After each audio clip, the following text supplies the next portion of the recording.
Les amis, l'heure est grave. 2018 est arrivé. Toutes sortes de choses se démocratisent. Et même des choses qui dépassent notre entendement. Fortnite est mis sur un piédestal. Il est même possible qu'il régisse notre monde économique.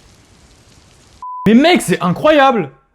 Gros, à quel moment, si je vous dis que des parents aux États-Unis et en Angleterre, tenez-vous bien, hein, je sais pas si vous êtes assis ou quoi, asseyez-vous, hein, payent des coachs pour que leurs enfants deviennent plus forts à Fortnite. Tu me crois pas? Mais gros, c'est marqué juste là, hein. Fortnite. Des parents payent des cours particuliers pour leurs enfants. Le but, qu'ils ne soient pas la risée de leurs camarades de classe à l'école. Alors là, les gars, Fortnite, ça va trop loin. Fortnite va trop loin. Il est dit dans cet article, hein, que je vous mettrai en description si vous souhaitez lire, il est dit dans cet article que certains parents seraient prêts à débourser entre 20 et 50 $, ce qui fait entre 20 et 40 € de l'heure. La cour de récré, c'est devenu un terrain e-sport. T'es nul à Fortnite, tout le monde se fout de ta gueule. En tout cas, ce serait la première motivation pourquoi les parents payent des cours à leurs enfants. Parce qu'ils ont peur qu'ils deviennent la risée de leurs camarades à l'école. Mais gros, si ta cour de récré elle commence à être comme ça, change d'école, direct. Alors, étant donné que je sais qu'une grosse partie de ma communauté Minecraft est toujours là, est-ce que vous, à la cour de récré, c'est vraiment un fait incroyable de pas être fort à Fortnite? Est-ce que vous pouvez carrément vous faire insulter? Mais mec, juste me dire que vous pouvez vous faire insulter par rapport à Fortnite, ça me semble irréel, genre. Vraiment. Mais attendez, c'est pas la seule motivation pour laquelle ils payent des cours. Il y en a certains qui disent qu'ils payent ces cours de soutien pour pouvoir passer beaucoup plus d'heures avec leur enfant. Donc, en l'occurrence, ce seraient les coachs qui viendraient coacher les parents pour que les parents puissent partager des moments avec leurs enfants. Et sur ce point-là, je peux totalement comprendre. Même si en soi, 20 € à 50 $, ça fait un peu cher, quoi. Honnêtement, je fais une pure hypothèse, mais pour quelqu'un de, je pense, 45-50 ans, qui du coup n'a pas du tout vécu dans notre ère, qui du coup a du mal à exploiter toutes les technologies de notre ère, il lui faut bien, je pense, un 3-4 heures pour pouvoir bien jouer à Fortnite. Bon, je généralise, évidemment que des gens de 50 ans peuvent très bien savoir lire, savoir écrire et savoir jouer aux jeux vidéo. Calmez-vous! Mais ce que je veux dire, c'est que c'est cher payé juste pour passer des moments avec son enfant. Y a pas que les jeux vidéo pour passer des moments avec ton gosse, hein. Vous pouvez tous les deux aller dans un bar de stream. Ah, ça c'est...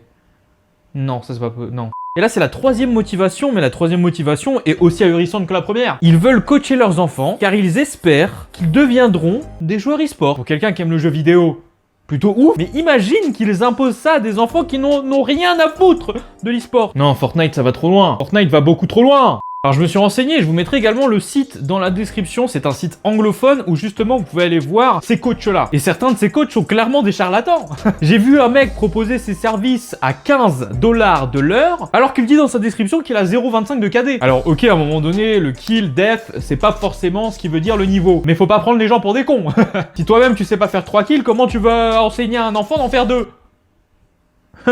Je sais bien qu'on est en 2018, mais toutes les raisons du monde maintenant sont bonnes pour créer un travail. Bientôt, je vous jure, les gens seront payés pour aller chez des gens, pour cliquer sur des vidéos, pour que le petit puisse regarder, parce qu'il peut pas le faire lui-même. Après, si c'est leur méthode d'éducation, qui sommes-nous pour les juger? Mais on a quand même le droit de donner notre avis sur ça, c'est complètement aberrant et bête. Je sais pas ce que vous en pensez dans les commentaires, n'hésitez pas à me dire ça, mais c'est sûr que quand j'étais petit, me faire payer ou être payé pour devenir bon à un jeu, ça aurait peut-être été drôle au bout de 2-3 fois, mais y a plus la même hype de devenir toi-même plus fort. Et puis honnêtement, quelle perte d'argent! Combien de personnes se sont améliorées grâce à des tutos de par exemple Gotaga ou des tutos de joueurs vraiment très forts qui donnent des bonnes astuces? Et tout ça gratuitement! À votre avis, pourquoi je me suis mis dans ce décor? J'y comprends rien! Et le pire, c'est que ça fait plusieurs mois que ça dure, ça. Enfin bref, si t'étais pas au courant, tu peux mettre un petit pouce bleu, cliquer ici pour t'abonner à la chaîne et aussi activer la cloche pour être au courant des prochaines vidéos. Maintenant, je vais essayer d'instaurer un rythme tous les mercredis et les samedis, je sors une nouvelle vidéo, donc n'hésitez pas à revenir à chaque fois à 18 h pour les voir le mercredi et le samedi. Cliquez ici pour voir la dernière vidéo et moi je m'en vais, je vais essayer d'aller trouver un taf de coach Fortnite.